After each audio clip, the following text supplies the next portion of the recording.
A little over a week ago on this show, Congressman Jen Clyburn had this message for Senator Joe Manchin about voting rights. My advice to Senator Manchin will be, don't tell us what you are against. You already told us that. Now, put forth the kind of legislation that you would be for. You say you're for voting rights? Put the bill out there. You got a pretty good staff. Well, it looks like Senator Manchin took that advice. After coming out against the For the People Act, Manchin released his own proposal for federal voting rights bill yesterday. It would give Democrats some of the things they wanted, like 15 days early voting and automatic voter registration, but it also gives into some Republican demands, like requiring voter ID, though with an expanded list of options. Still, the proposal was sufficient enough to get one big Democratic endorsement. What Senator Manchin is putting forward are some basic building blocks that we need to ensure that democracy is accessible no matter your geography. And those provisions that he is setting forth are strong ones that will create a level playing field. But folks, it seems like that thumbs up from Stacey Abrams was all it took to solidify GOP opposition to the Manchin proposal. I actually think when Stacey Abrams immediately endorsed Senator Manchin's proposal, it became the Stacey Abrams substitute, not the Joe Manchin substitute. There's now a debate among Democrats over a revised version produced by one of the Democrats yesterday, which has been endorsed by Stacey Abrams. Equally unacceptable, totally inappropriate. All Republicans, I think, will oppose that as well if that were to be surfaced on the floor. 16 Republicans were at that press conference, by the way, a clear show of force. And that reveals a larger truth about our GOP. Republicans have no incentive to support a federal voting bill, which means they won't. And with Joe Manchin opposed to abolishing the filibuster, this so-called compromise could be dead in the water. Joining me now is LaTosha Brown. She's the co-founder of the Black Voters Matter Fund. Welcome, LaTosha. It's such a pleasure having you. Let's just get right there. Did Stacey Abrams' endorsement kill this proposal? You know, I don't know if I see it that way. I have a tremendous amount of respect for for Stacey. I've worked to want to get her, hope that she becomes our next governor of the state of Georgia. But this is a bill. The bill is appropriately named We the People Act. The bill is appropriately named the John Lewis Voter Advancement Act. I think what we have to know in the We the People Act is that this is really greater than any individual, any political party. This is really about democracy. And so what I do think that it's a good thing that people are moving forward.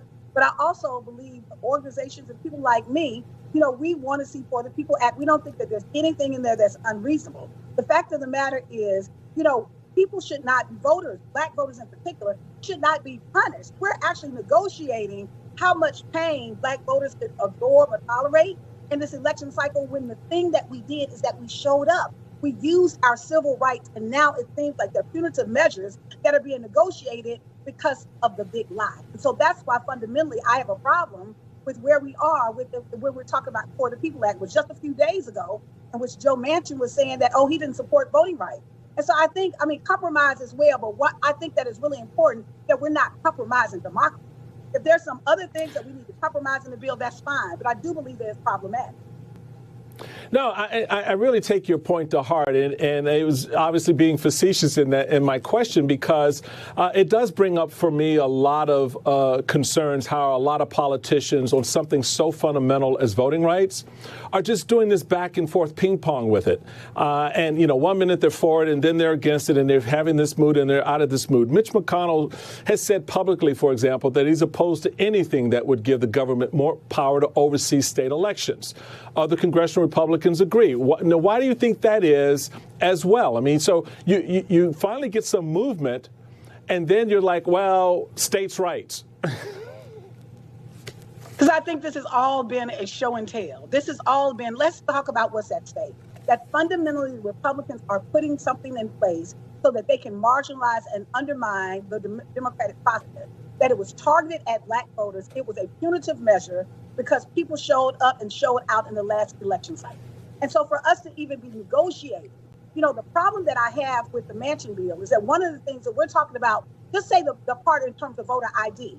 Now we're literally going to federalize and create and restrict voting rights. In some states, they don't require that. So why are Black voters having to negotiate because we showed up and literally used our civil rights? And so I think fundamentally what we should be having a discussion around is how can we strengthen democracy in this country, not how we restrict it. The Republicans have been using all of this as a political volley. They've been looking at voting rights. They've over-politicized it in a way that they've created it as partisanship, as if I don't have the right to pick what political party that I should vote for. It should not matter, right? Voting rights should not be a partisan issue. It is not a partisan issue. But what we've seen is bad actors in the Republican Party that are seeking, it is very strategic. It's been a concerted, consistent effort to undermine the voting power of communities of color, particularly Black voters. So I take to heart what you're saying, LaTosha, and so the question is, even if the Democrats adopt all of the Manchin proposals, Republicans aren't getting behind this. So it all goes back to the filibuster. Does this proposal, in your view, make you more hopeful that Joe Manchin could reconsider his position once the Republicans shut down his effort, or not? Now, this proposal actually makes me more committed and resilient around more committed to why we really have to have a reform around voting rights in this country and why we really need a real democratic process. The truth of the matter is Joe Manchin has been wagging the tail of the dog the entire time. The bottom line is let's not forget, this is someone who said that they would not support voting rights. This is someone who has been staunch around supporting the filibuster when we know that the filibuster was created as a tool to prevent civil rights. And it has been throughout the years. And so fundamentally, what I think we're seeing a political volley. We're seeing political theater. When at the end of the day, what we're talking about is expansion and the strengthening of democracy. That is where the conversation needs to take place. And so I am not convinced that Manchin is going to move away from the filibuster. There's nothing that he said or that he's done that makes me think that. Now, what I do feel that community pressure matters. And that is why we're doing a freedom ride for voting rights starting on tomorrow for the next week, where we're going all throughout the nation to 10 different cities, because I do believe that West Virginia is going to be important and key, and we're going to West Virginia. And I do believe that we have to really take what the Constitution says seriously. It does not say we, the political party. It doesn't say we, bipartisan support. It says we, the people. And so I do believe there's a measure of power that when people stand up and that we are consistent and resilient around this, we will get the kind of change that we want to see.